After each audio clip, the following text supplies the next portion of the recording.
Now, despite the recent exponential growth of online customers, marketing has arguably never been more challenging. How do you promote your products and identify new audiences you hadn't considered previously? And how do you test new marketing strategies when budgets are tighter than usual? Now, more than ever, the world's best brands are relying on data to identify new market opportunities, develop and measure marketing initiatives, and to optimize the impact of their campaigns. If you've looked at a marketing jobs board recently, you'll see roles like growth marketer, performance marketer, and search strategists. It's these roles that are now complementing brand marketing efforts and making them more effective than ever before. There are also a wide variety of tools that enable marketers to capture valuable data at every stage in the research and buying journey. And those of you that have participated in the poll coming into this, we can see that many of you are experimenting with a whole range of different channels like content and social media marketing and email marketing coming out on top. And thanks to these new digital marketing tools, we're able to be exponentially more effective and efficient with our efforts as we're able to leverage these tools to be more personal, more engaging, and more reactive to consumer needs while constantly learning and improving along the way. So today we're joined by experts in this field where we'll be discussing a range of topics pertinent to these points. So without further delay, let's meet our guests, Jeremy, Deborah, and Rahul. Starting with Jeremy. Thank you so much for joining us, Jeremy. Yeah, hey, Ian, thanks for having me and look forward to a great discussion with Deborah and Rahul. So my background, I started out my career on the agency side, spent about 7 years building a small public relations and marketing agency in Washington, D.C., mostly focused on clients in the sports and entertainment industry. So those included HBO Sports, Showtime. For some reason, got tired of flying around on private jets with Floyd Mayweather and Oscar De La Hoya and decided that being on the brand marketing side was more appealing. So after business school, transitioned into a role at Philips Electronics and subsequently served in brand roles at Coty and at Revlon, as well as in e-commerce strategy roles at Newell Brands, and then where I am today at L'Oreal, where I'm serving in the director of e-commerce role, supporting all of our division brands with a focus on accelerating our growth on Ulta.com specifically. Amazing. Thank you so much, Jeremy. And Deborah, are you there? I am. Hi, Ian. Thank you for having me. Very excited to be here. So very similar to Jeremy, I actually started out in media. I got recruited straight out of college by ABC Television, and I was helping with live televised events with, CeeLo Green and the halftime show for the Miami Dolphins. And after doing that for a couple years and being sick of working, tirelessly for months for an event that kind of expired within 24 hours, I decided to transition to something where I had a longer lasting digital footprint. So marketing really, really appealed to me. I most recently worked at Updater, where I was on the brand divisions team. I was helping execute mover marketing campaigns on behalf of Fortune 500 companies in order to influence the purchase decisions of 16 million movers that move annually in the United States. And recently just started a role at Home Point Financial, the second largest lender in the United States, where I am the director of marketing for their acquisition strategy. So it's an exciting time, and I'm really looking forward to the conversation. Wonderful. Thanks, Deborah. Looking forward to hearing your story and your point of view on the topics we're about to unpack. Moving on to Rahul. Rahul, thank you so much for joining us. Just want to make sure you're there, and if you don't mind introducing yourself. Hi, everyone. Thanks, Ian. Really excited to be on this panel. My name is Rahul, and I work for RB. RB is a CPG company, and we're better known for our brands, such as Lysol, Mucinex, Airwick.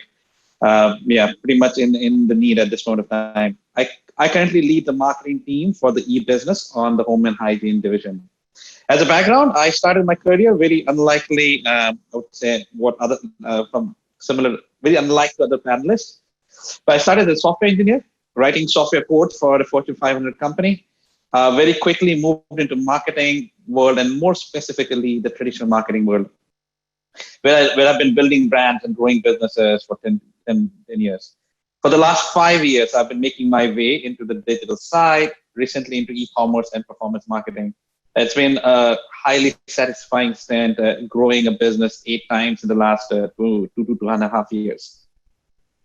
Wow. I cannot wait to hear how you've done that. I'm sure those that have tuned in feel the same. And Rahul, you certainly are a unicorn, and we can't wait to unpack these topics with you. So thank you for joining us. Guys, I think what's a great start is for each of you, I'm going to go through one question and then I'm going to move into some group discussion, if that's okay with you, because I believe each of you have such unique journeys and stories that I'd like to just unpack a part of that at the very beginning here, starting with Jeremy.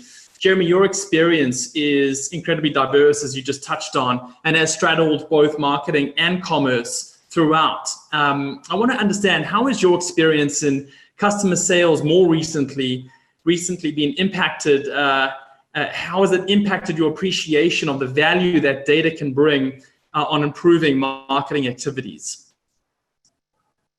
Yeah, so how I approach my role and how I've approached my job as coming from a brand marketer into e-commerce role today is thinking through data from 2 perspectives. One is what we as a company can acquire on our own.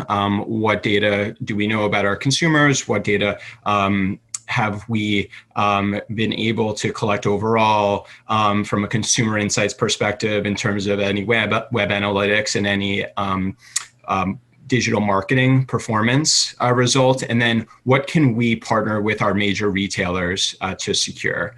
And so as we think through each one of those buckets, there's certainly value in each from a consumer marketing perspective. Who are we trying to reach? What are their demographics? Where do they live? What are their shopping behaviors in terms of web analytics? How are they engaging with our content, our product detail pages, both from a direct consumer perspective and on our retailer sites, and what data can we extract from those insights and how can we action against them? And then from a digital marketing perspective, as we're investing, what is working and what is not working. So I think taking that approach and applying it and putting it together to make sure that we're driving results for our brands is really what we've focused on and what I focused on in each of my roles where I've been leveraging data. Amazing. And I think it's also important to call out that in the poll that we had leading into this, many of you tuning in come from a consumer and retail background. So I'm sure many of you can appreciate where Jeremy and Rahul come from in terms of their experience, and they'll be able to shed more light on that. Thank you, Jeremy. Rahul, I'd love to turn to you. As the unicorn, as I previously mentioned, in the world of marketing, having equipped yourself with those technical skills early in your career before moving into building brands at one of the leading CPG companies in the world at Reckitt Benckiser, you're also responsible, as you mentioned, for setting up the practice of performance marketing at RB. And that was a big decision for you, I believe, in terms of it being a nascent capability or muscle in the business. What tangible success have you seen in building out this expertise at the company and the value it's bringing to the marketing mix? Yeah, it's a fascinating question. I know the discussion where 2.5 years back, there used to be no marketing team. There used to be something called a content team within an e-commerce world, but people really did not understand the value of what performance marketing could be. So establishing what performance marketing stands for, and then trying to sell them a view of how it can change the life, right? So I would say the first and foremost thing, right, is that it has made every marketing dollar more accountable. The true question we ask ourselves every day, is it moving the needle? Whether it be our audience strategy, our reach strategy, our personalized comm strategy, is it making sense? And when you start doing that, you start quickly seeing from a marketing mix standpoint, search has got elevated. Search and social have got elevated compared to things like TV, which is very broad, but the accountability from those kind of channels has done. Specifically in the CPG world, we have all seen the importance of retailer media channels. Like Amazon has led the way, and in less than 4 years, we have a behemoth out here in the advertising world with $15 billion plus money. And the only reason they're reason for being on the table is that it has so much more actual data of sales. And we're seeing that with Walmart coming in, with Target coming in. So that's been a big shift. And that's why I would say the whole industry being accountable for the marketing dollars. But more importantly, I like to look at it from a philosophy standpoint. We have moved marketing from arts towards science. Mm-hmm. It's led to the birth of data-driven marketing. Like, why are we all today excited about data-driven marketing? Why was it not a term 7-10 years back, right? It is because it has moved us from an era of madman to truly test and learn, right? More need to understand your customer better through smarter insights. And the caveat I would put here is that I still come from the traditional marketing world. I would like to say that marketing in the near future will never be absolute black and white. And we will have to all live with that. As we get better and better in our attribution modeling and understanding the impact of every dollar, it would still be a bit of arts, but it's being able to push it towards science. And the third thing, which I think goes beyond marketing, is being the seed for digital transformation within the organization. Right? We have started questioning the millions of dollars that are being spent on Facebook, right? And then the kind of teams that you have to build to execute that muscle is so much more powerful when you scale it up within an organization. The agility and it flows into innovation. It's product innovation. It flows into every different touch point. So it's been a really interesting journey building that muscle for marketing as well as for the organization. Amazing. Thank you so much for sharing that, Rahul. Deborah, turning to you, you seemingly, from what I've seen in our discussions, have a successful track record of optimizing marketing campaigns in your time at Updata, specifically through rapid testing and iteration. For many marketers tuning in today, I guess this practice is going to be so essential to their careers and the ability to transfer that data and insights into campaign enhancements. What was your recent secret sauce, if you will, that enabled you to lean in with rapid testing to generate incredible results? It's a great question, and I'm actually going to lean into what Rahul said. So he's absolutely right? We've transitioned from an era where marketing was an art, and now it's definitely a science. And part of that science, I believe as marketers, we've always had to be very good storytellers.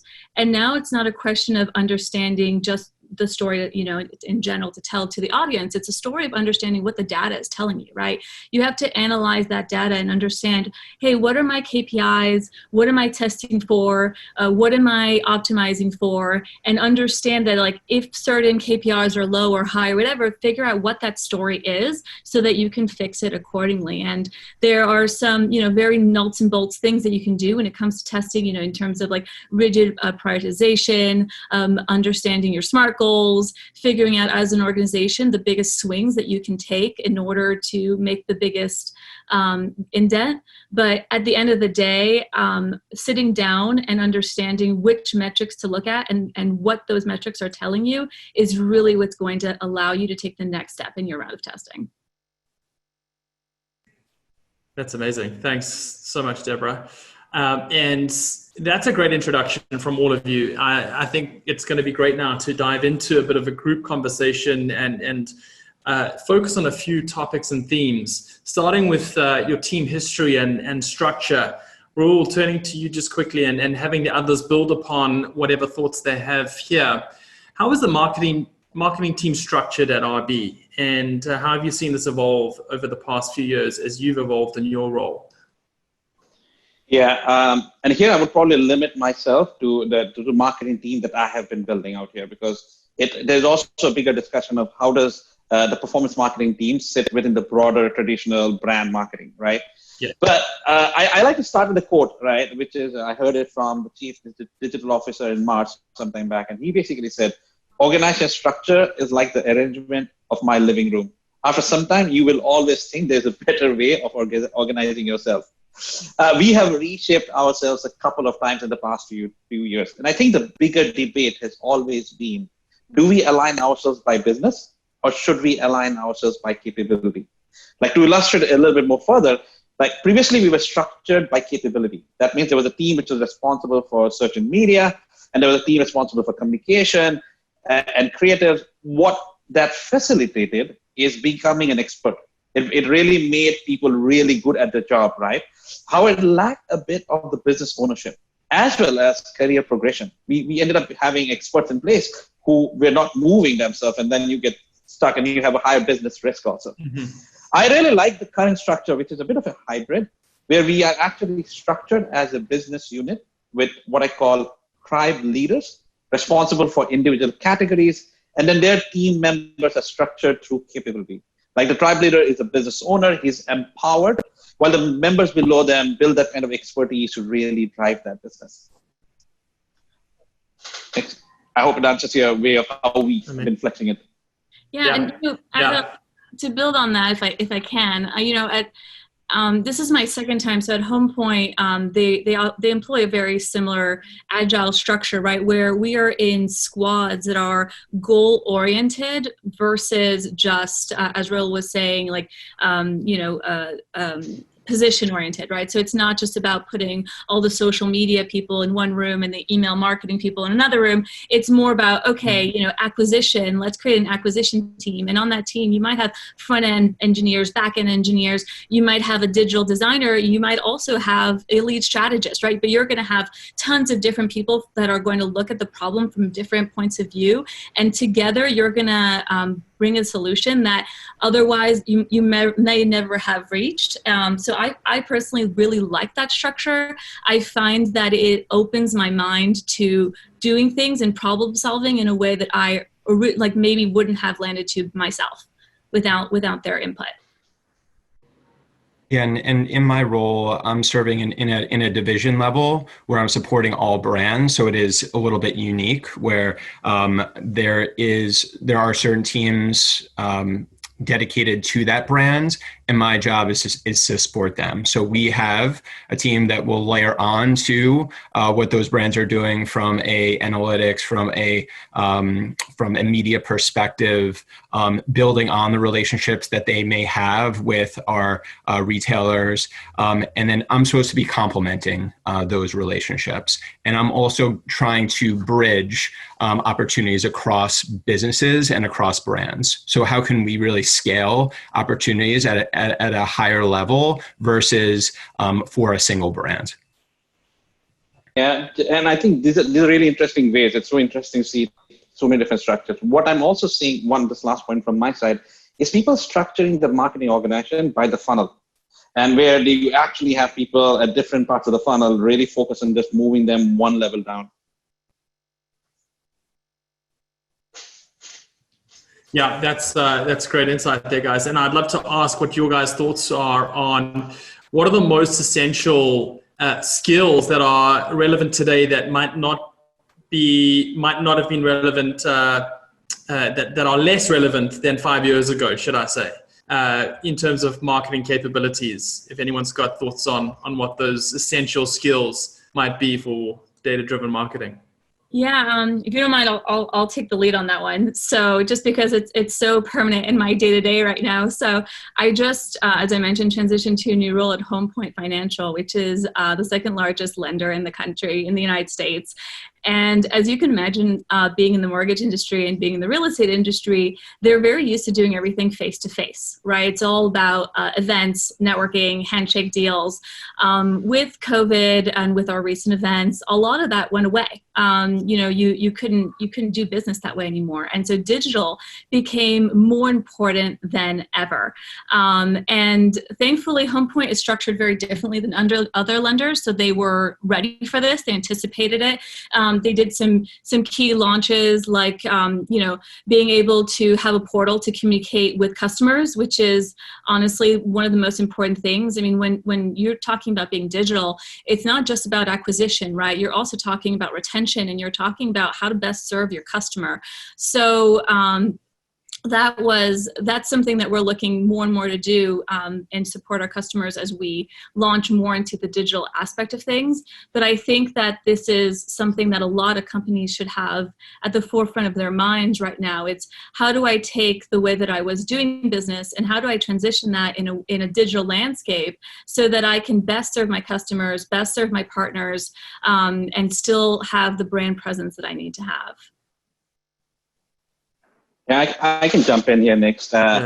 This is one I would like to again here quote the 2020 Business Insider ranking of the most innovative CMO that came out last week. And it was very satisfying for me to see that there were 5 attributes on which today's CMOs were rated. And the first one was melding data and marketing, and the whole idea of data-driven marketing, right? The second one was building in-house capabilities. It's sometimes underrated how much of organization transformation we need to get involved in as a marketer. But you will have to shake things up, find new processes and ways of moving things. Otherwise, you only can get incremental impacts. The third one is creatively reaching consumer, and that's a journey of hyper-segmentation, personalization, which gets more and more interesting and more relevant because of the amount of data we have. And then other than that, it's much more about cost cutting and driving actually more performance. And the fifth one is challenging the mindset. I think that's what Deb was referring to, is challenging your traditional growth model and challenging the way you grow your business. Could be traditional advertising, could be business models, could be something else. Amazing. Jeremy, I want to come to you now in terms of the last few months and the incredible acceleration of digital transformation timelines that we've seen across all sectors and industries and in all companies. So many quotes that you see out there, kind of 5 years of innovation happening in 5 months kind of thing. What are your main marketing channels and the shifts that your team are experiencing in that vein? For example, maybe an increase in email marketing as an example. Yeah, I think for us, and I think it depends on what our retail focus had been, but for the most part, and this goes back to any of my past work at other large consumer products companies, I think those that are winning from a retailer perspective are obviously those that have been preparing for a moment where you are forced to shop online, and so it has not necessarily changed the trajectory of our businesses, but I think it's just pushed them forward, 5 years. So, obviously being on the e-commerce side, it's accelerated the focus on driving our growth and on how we do that. And our retailers that were set up from a supply chain perspective, first and foremost, to reacted the fastest. And they were able to adapt, drive promotions, drive major events, and take the consumer demand and respond in a timely manner. I think the second place is just at a higher level, how companies are shifting that investment. Obviously, with store closures came a gap in how companies were spending in reaching consumers or driving them in store versus via acquisition online. And so you're seeing many companies shift those resources in the short term and then look outward to see how that is going to impact their long-term planning. And then I think in terms of third, it's a question of how different capabilities are being accelerated, whether that is curbside, whether it's virtual try-on, whether different digital innovation levers that companies are able to pull, given the fact that consumers are not able to interact with products as easily. So I think those are different ways that I've seen our businesses react, and obviously what we're seeing across the industry overall.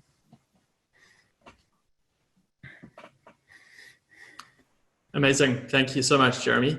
I think let's move into marketing planning and measurement here, because this is such an essential component to this topic.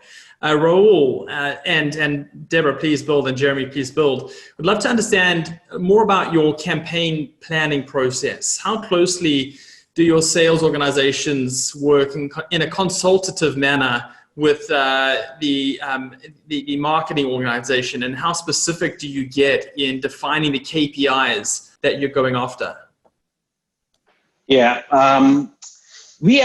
when you look at it broadly, we have a few different kind of campaign architectures, and the planning process depends on what is the objective, right? Broadly, we have the following tiers. Number one, you have an always-on acquisition program. Number two, you would have like big sig events like what the retailers have, like Prime Day, Black Friday, Cyber Monday, but also brand key events like cold and flu season. And then you have micro events, which for us, it is more about targeted demand creation. And then in the CPG world, the fourth one would be new product launch campaigns. So if you now take the slice and dice them, some of these campaigns like new product launches, like big sync events, Prime Day, they start 3 to 4 months in advance. there's a lot at stake on these campaigns. We work closely with the commercial organization, with the retailers, the national brand teams to build big ideas and probably a full funnel comprehensive strategy. The KPIs normally for these programs are mostly consumer acquisition and trials. And the way, once you have the KPI defined, it's all about optimization, which in many places could be hourly. On Prime Day, it would probably be hourly. But for new product launches, it would be much more staggered because you need to get some more information about who is engaging, who are the trialists for your brands. And then when you go into the always-on acquisition programs that are running, the micro events, we are much more agile, much more opportunistic. The whole idea is to gain quick insights through smarter tools and then activate on them very quickly. And then in these kind of scenarios, it's very difficult to get the whole sales organization around it. But it's much more, let's test and learn a few things and then see how we progress from there. Some of us work for smaller brands or less recognizable brands because we're in the B2B world, for example. And so for that, it's really about, I've found like my thing that I have always done is I put money huddles on the agenda. And I have 15-minute money huddles every morning with our head of sales. And all we do is talk acquisition, like very, very quick, like this is what's happening, the 3 most important things that's happening in the marketing world. Tell me the 3 most important things that are happening in the sales world. Because what ends up happening is that, we're all cheerleaders for the same team, right? Like in the end, like we all want our brands to succeed. And if we're not putting out the same consistent message out there, it creates confusion, right? And it creates inconsistency. So for me, what I've always found is really, really helpful is to really know what our sales, like the tactical forces on the ground, like our sales guys who are the ones like having the meetings, picking up the phone, sending out the emails, being in touch with the customers. What is on their dial? What are they thinking about? What's moving the needle? What is our customers worried about? Getting that feedback back and putting it back into the marketing engine so that we can put it into our messaging is really, really, really helpful. And it's something that sounds so simple, but honestly has given me personally in my own work, like 3x the results just because you're talking about what your customers want to hear about. That's awesome. Yeah, great. Jeremy, do you want to build upon that at all? You good? Okay. Yeah. Yes. So I think just to add a couple comments. But I think at every company, e-commerce and brand marketing work differently. And so from a planning perspective, with the brand team really often driving those plans forward with coordination and how those plans will scale. And I think to Rahul's point, those are done, very far in advance. If you can get it 6 to 12 months done in advance, that is ideal. And so you need to be able to carve out those budgets. I think to Deborah's point, it certainly is an advantage to have a view on what you expect your sales to look like, what budgets you think you will have, and obviously that is adjusting on a rolling basis as you get closer to that moment and as events on the ground may change. So obviously our planning for the back half has changed quite significantly versus what we may have thought our business was going to look like in January. So I think just the ability to react quickly, to adapt, and to shift resources is also critical as you may experience any changes. Amazing. Thank you. Deborah, I'd like to start with you on this one in terms of thinking about a time when a campaign delivered surprising results, whether good or bad, and informed another campaign or a larger business decision, like an expanded product line or popularity in an unexpected demographic. Any examples that might come to mind? Yes, absolutely. And I always laugh when I think of this case study because the truth of the matter is that as marketers, we're the magicians, right? Like we're the ones who understand how the trick all works. And so it sometimes loses its magic for us, but for others on the other side of the screen, it almost looks like a magic trick. It's like I visited that website and now they're following me. how did they do that? And so I always laugh when I think about this because, as the magicians behind the curtain, if you will, we understand that things are not overnight, right? Like there are no one-night wonders in our industry, or they're very rare. It takes 30, 60, 90 days, if you're lucky, to start really seeing some real changes. But we at Updater, when I was at Updater, we did something that was pretty particular that actually did have some overnight one-night wonders, which was wonderful. So we actually, at a time when we were slammed and the company was growing very rapidly, we didn't have enough product engineers and product marketers to go out and keep changing the app all the time, right? And as you know, when you're in the tech industry, you have to be changing and testing your applications all the time for new products. And so what we ended up doing was actually using email as a channel for testing. And we would obviously, have a small list. We would prep it accordingly, but we would do it's called, I think it's called Wizard of Oz, where you pretend it's real, but in the end, like you're doing it manually in the back end. And it's something that we did to figure out like whether or not we should add a new product, whether we should open new lines for our brands, whether we should partner with certain brands, whether it was a service that customers were looking for. Instead of building out a product every time, which would have been incredibly costly and would have taken months and months to do, we would put a lot of these ideas in very short, we're talking like 7 days, test cycles within emails, and then generating results from there and then expanding on that. So that's one thing I have. And then something a little more concrete, which I'll share with all of you, is I was working with a Fortune 500 company, and they had hired us to increase their subscription base. And it was, at the time, our audience was millennials, and the brand was, not exactly the hottest brand for millennials. And so we were really struggling. I'll be like perfectly honest. We were just not getting the conversions we had promised the consumer, the client. And then we went back to the drawing board, and it hit me because I was trying to sign up for something, and I hit a firewall where I had to pay. And it hit me. I was like, this is why people are not converting. It's the membership. And so we, without authorization, we took on the cost ourselves. We put up a landing page, and we actually gave free membership for a year for anyone who was willing to convert. It 7x'd the results. It was crazy. And the reason we were able to justify that is because we actually had data on the back end. To bring this full circle, we had data on the back end where we were actually able to track that, yes, you're making less money because we took away the firewall and the paid membership, but long term, people are putting more in their carts because our audience were movers. And so when people move, they're spending a lot of money. There are a lot of things that they need to purchase.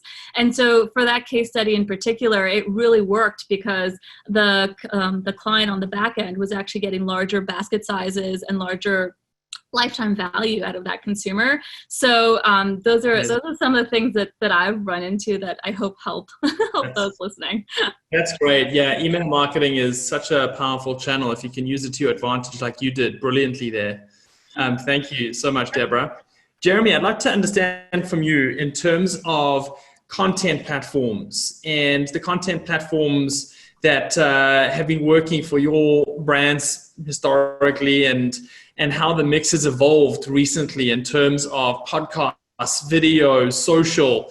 What are the most popular content platforms you're using, and how do you measure success when it comes to content? Yeah, so I think the way we're thinking through content is twofold. One is obviously the content that we're positioning in any of our campaigns, digital marketing campaigns. And for that, we're starting to leverage video, testing out shoppable video, looking at different display units and how we can engage consumers differently. And then obviously leveraging paid social as an opportunity, not only to introduce or to drive awareness and conversion on specific products, but on multiple products within a particular segment. For instance, many brands within fragrance. And so again, as you have a larger company that may give you the opportunity to scale some campaigns and to target consumers in a unique way. And then obviously from a content perspective, we're also looking and scrutinizing product detail pages on an ongoing basis. And it's something that, I've done on the brand side and obviously in an e-commerce role, and making sure that as we're looking at web analytics, we're looking at performance, we're looking to see where conversion may be lower on specific pages or in particular categories, and how can we move quickly to make those optimizations to improve performance, especially in advance of any major campaigns. Amazing. And how do you balance the bottom line metrics like ROI and CPC with content and features that build brand awareness and desirability? Obviously, that's the golden question. Yeah, I think everything needs to ladder back to an expectation around return. I think Rahul mentioned that up front, in making sure that any decision to invest time or money, we're going to get a return out of it. And so we certainly develop business cases to understand what we think or what our assumption would be as we make these optimizations. What will it trigger in terms of increased engagement or conversion? And then we're able to hopefully track that on an ongoing basis to show that those changes were impactful. Awesome. I want to go for it, Rahul. No, I was just trying to say this is one of the places which I have really struggled with, right? And the challenge we have is content, and content is pretty much like the fundamentals, and it changes the baseline of any campaign. It changes the baseline of any business. And how do you do an intervention in that and be able to measure when your business is continuously changing? So I truly believe there would be a time when things stabilize. Like for a very mature business, you can do an intervention of a bigger scale of messaging, content, and you see an impact. But in business like e-commerce, or even in a business like in the digital space itself, it's so quickly changing, you never get a grasp of it. So I believe we are under leveraging it, at least from how do we showcase ourselves in front of the consumer. The one piece which if companies can start measuring would be great is consumer experience. If there was ever a place of measuring consumer experience, you will see the role of content getting elevated. Yeah, that would be great to get some hardcore data around consumer experience for sure. But there is a way to do that through email tactics, and how you can acquire some qualitative and even quantitative feedback from your customers around engagement that can start to become part of that conversation. I want to ask a question here that a lot of those people tuning in today will have on their minds in terms of marketing budgets becoming tighter in the world that we're living in right now. And also many people tuning in might be part of a smaller size company and are really driving and focused on growth marketing and performance marketing to drive that growth that we've just been speaking about. And as digital marketing experts, what cost-effective channels or tactics would you recommend for smaller businesses looking to increase awareness and conversion? Deborah, do you want to kick it off? Yeah, sure. So I'll probably have a very different perspective because I've basically niched myself in the B2B to C space. And so, for me, it's always been about running targeted on budget campaigns. Like that's honestly like my black belt, if I could say. So, there is no spray and pray. I mean, we don't have the budgets of like a direct TV or Spectrum where they can just like all year round send you mail and put advertising on the television and like hound you with emails, and then one day maybe if you need to change your internet you'll think of them, right? Like that's just not how we can run things. So here at HomePoint right now we've launched very, very targeted ABM campaigns. So my advice first of all is keeping things incredibly targeted and knowing exactly who your customers are, right? Like that's marketing 101, but we honestly, like, we can't skip the fundamentals, right? So do the homework, like not only for your personas, but also like do the actual homework, go into your database and figure out who it is that you're actually targeting, because that's really going to inform the different channels that you're going to use in order to reach them. And then once you have all that, I would say that it's really important to keep, I go on a 1 week testing loop. I literally, like, we're testing and launching and testing and launching and testing and launching every single week. And the reason we do that is because every week there's something new to learn, right? And it's about not letting things stay stale. Like, it's too easy to say, okay, I'm going to plan out, I don't know, X weeks of a campaign. I'm going to hit the button, and then I'm like, I'm off. I'm going to go on my little virtual vacation. Can't go on real vacation anymore. So my Zoom vacation. But you can't do that, right? Like, there's no rest for the marketer. And so instead, it's about really looking at the data and saying, oh, well, open rates were low. I got to change my subject line. Click rate was a little lower on this send time than on this send time. Like, let me switch that up, right? And then, like, my last really tactical advice would be never test more than one thing at once, because then you will never know what to attribute success or failure to, right? And I've learned that really the hard way. So it's too easy as a marketer to get, like, wrapped up in the creativity and be like, I want to test it all. So really, like, one of the most bare bones advice that I can give is, like, figure out the biggest, prioritize by big swing moves, like what's going to have the biggest swing for organization, and then test the things, the only one thing at a time, so that when it does work or it doesn't work, you can tick it off, know exactly what it was that you learned, and move on to the next thing. Yeah, and maybe just to jump in here, I think it's also critical to be authentic and to be listening to what's going on in the world around us as we are communicating with customers or consumers, and trying to gain that business or conversion. Because, there were a lot of brands over the last few months, first when COVID hit, that were very sensitive to what was going on in the world. I think approached the consumer in a specific way, slowed down those interactions, did not want to overwhelm them with promotion. So each company took a little bit of a different approach, but I think some fared better than others coming out of that moment, which continues to impact people's lives. And obviously, the things that continue to happen in the world around us on a daily basis here in the US, obviously those major events continue beyond COVID. I think companies being conscious of messaging, conscious of when to target consumers and how to target them is obviously just as critical as the product you're trying to sell. Yeah, I think that's a great point. Sorry, I'm just going to say, I think that's a great point. And just to make it take it just a little bit further, like, we've seen more and more how brands are playing a part in politics, and how like politicized brands have become at this point in the United States anyway. Not being part of the conversation is almost more detrimental than taking a position in one way or another.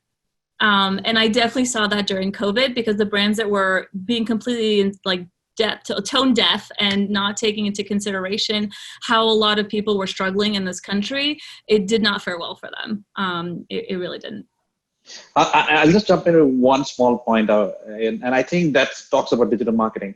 And we obviously in a company like RB and L'Oreal, we have additional sufficient funds, I would say.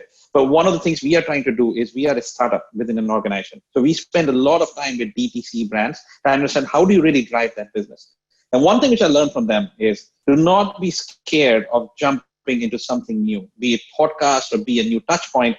And the learnings that I clearly remember, one of the founders told me is, every brand, if you take a brand which has been built in the last 5-6 years, has made a forte on one particular channel. Some brands have been built behind emails, some behind SEO, some behind social. And Glossier got built behind something else, right? And that early advantage that they have, many bigger organizations don't have, because we have to funnel through a bigger pool of people, make a case for it.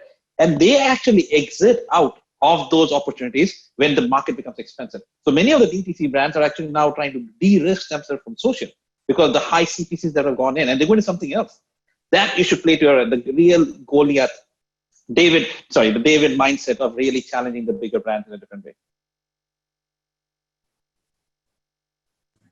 I was wondering if Jeremy was about to dive in there. You're getting close to the camera. I was like, come on, Jeremy. Great. So I love that. That's such good conversation, and the testing and learning mentality, and just the realities and the dangers of diving so deep into social and paid social for that matter from a D2C standpoint. I want to shift now to a little bit to SEO. And Rahul, you can kick the answer off here, and then others please build.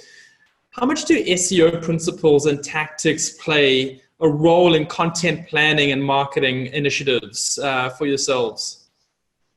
It goes back to one of the questions I answered on the content piece. It's the same thing.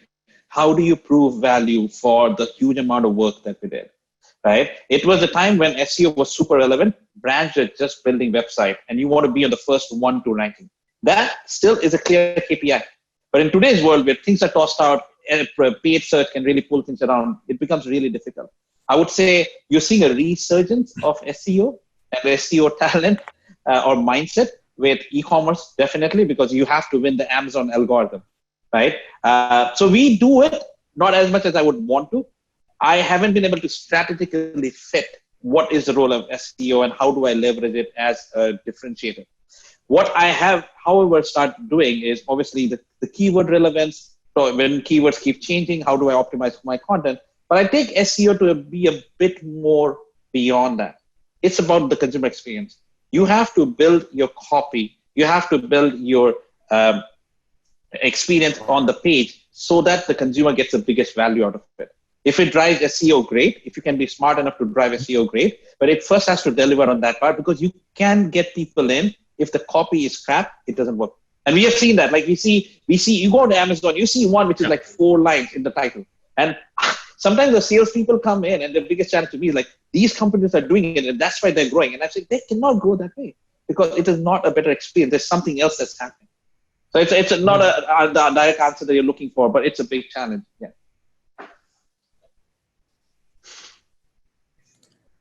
Anyone else want to add there before I move on? Cool.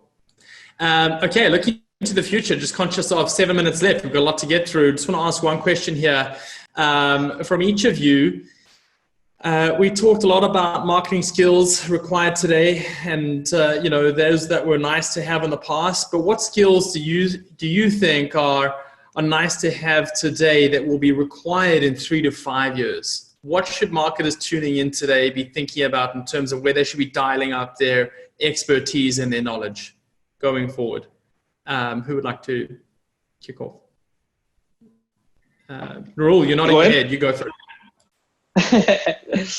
For me, again, I'll get my tech head up there. So that's where I start coming in. AI. The new world, and particularly post-COVID, is changing so quickly. All the research we had of the traditional path to purchase, usage and attitude study has all been thrown out, right? And that's like a great space where how do I be smart to understand what is the insight?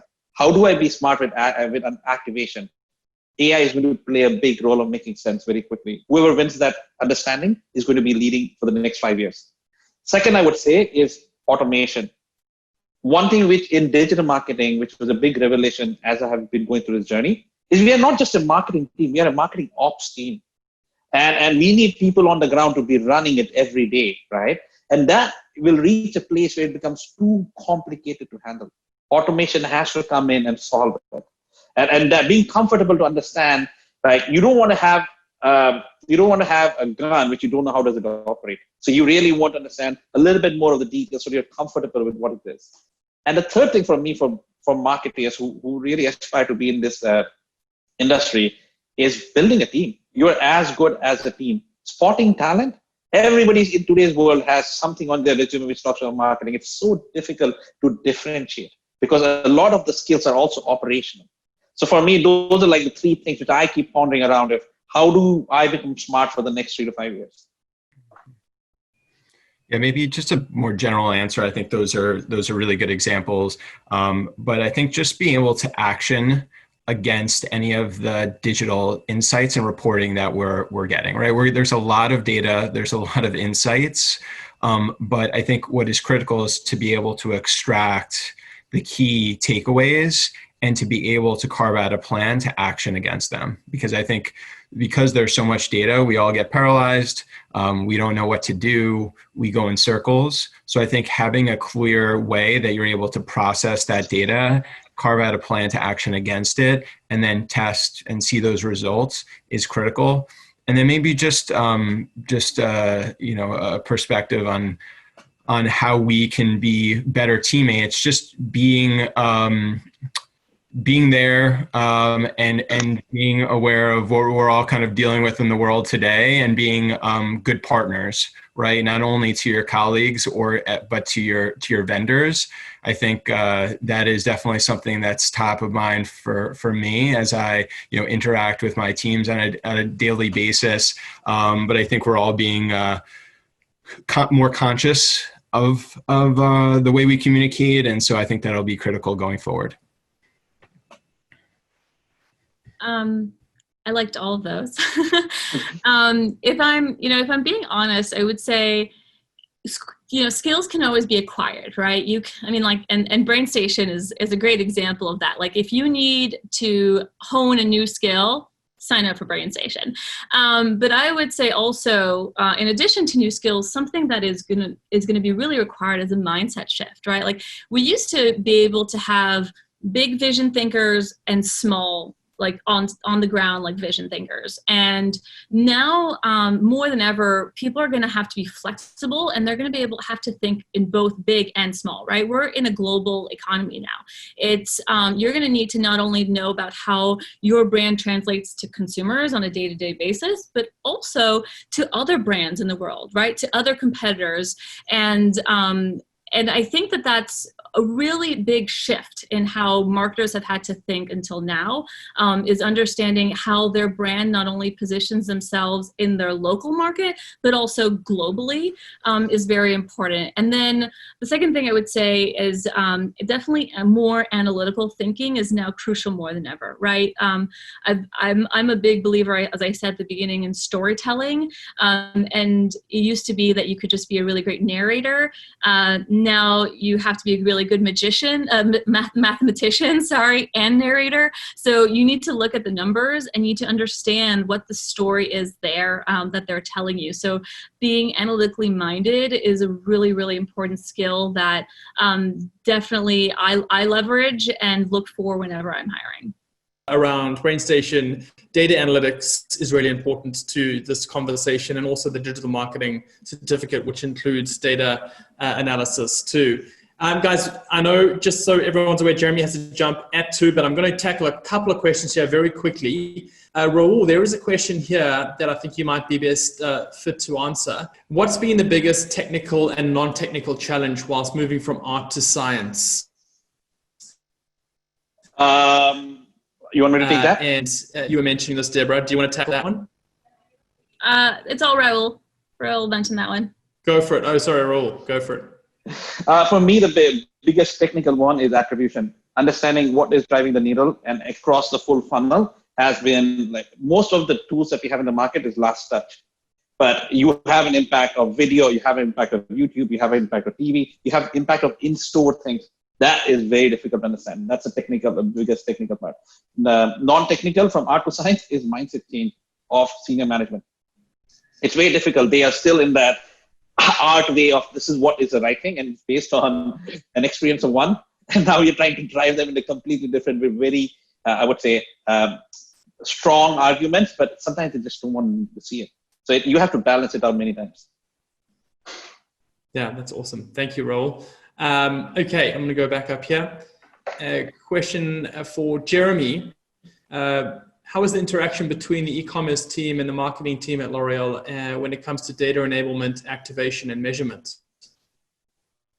Yeah, so I touched on this a little bit earlier when I was talking about our division structure, but there is a lot of information that in our interactions with major retailers supporting at a division level, representing multiple brands, you're hopefully extracting based upon relationships and based upon a working relationship and an understanding of how that data would be applied to benefit our brands, yes, but also drive business for our particular retail partners. And so that's how we are having those discussions related to data, extraction of data related to consumer insights on an ongoing basis. What web analytics are we able to secure, and how granular can we be, whether that be at a division, brand level, and then how often are we receiving that data? From a digital marketing perspective, what data can we extract, and what can we action against it to ensure that we're looking at ROI, we're making adjustments to that reporting to give us really granular views into campaign performance. And I think we also always want to have in our minds, what is the outcome of using the data, right? And I think it's easy to launch a campaign. I'll give an example. When I was at Newell Brands, I was managing our baby category, and we were working really closely with a retailer to develop a CRM campaign based upon date of birth information. As a marketer, that's like the sweet spot, right? You know exactly when a potential consumer's child is going to be born. You target them based upon products that they're gonna need. As a first-time expectant parent, around that exact same time, I didn't know what I was doing, so I really understood how education was critical. But I think you also have to take into account what happens if something happens to that child. What happens if there's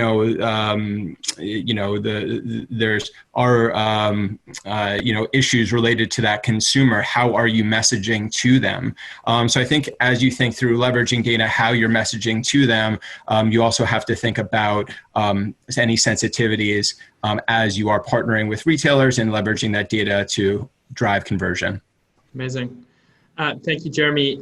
Final question here, starting with Deborah. Where do you find the most recent and relevant news on marketing and sales tactics? What's your source of inspiration that you might recommend to those still tuned in? I saw that question and I was like, oh no, I wouldn't even know where to begin. So here's my thing. Like right now I'm deep into the mortgage industry. And so I am listening to I'm listening to industry podcasts and live webinars every day, which obviously would not interest many of our listeners, but, at the same time, I would say take the advice that whatever your industry is, listen to what people are saying, right? Like that's the whole point, right? Like is you want to put your finger on the pulse and know exactly what's happening, whether you're in consulting or B2B or e-commerce or whatever it may be. Just make sure that you know what's going on in your industry. And the way you do that very easily is you go on LinkedIn and you start to see who some of the thought leaders are. You do some rapid Googling and you see what some organic, not the ads, some organic search results are, and you sign up for some newsletters and some association mails, and very quickly you will be like, neck high in industry news. Rahul, what inspiration would you have? Thank you so much, Jeremy. I hope you stay well. Thank you all. Thanks, Jeremy. You're talking about the same thing on what are the resources. For me, I wait technically again, there is eMarketeer, there are different reports which are really helpful. But I would probably say LinkedIn is a great place for what people share, right? If you follow some people, they really share high quality stuff, very recent stuff. And it also facilitates a discussion. And for the other one, I would say forget digital marketing. As marketers, go and experience things. Like when I heard of TikTok for the first time, it's great to see the numbers. I just spent time because then you can understand what this touch point does. When people talk about voice, go and start interacting. Till the time you don't interact, you would not be able to make a bet. Is it going to fly or is it going to be a dud? And the more you start evaluating these, the more sharper you become as a marketer overall to start facing them. Marketing is all about putting bets, right? You have to put a bet ahead of someone else. So that smartness has to come in some way. Brilliant. Thank you for the insight there, Rahul and Deborah and Jeremy, now that he's gone.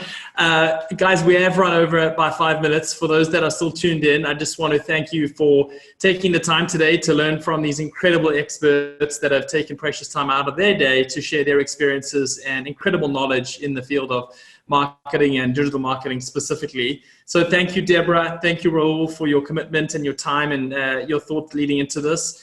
And for those of you that are tuned in, if you're looking to hone your skills, please take a look at our courses at BrainStation. They're actually kicking off next week. So timing is perfect if you want to build those technical skills we've touched on today with SEO and SEM, social media marketing, and digital marketing in general. So if you're also interested in data analytics, for that matter, that might be beneficial to you if you're a marketer already.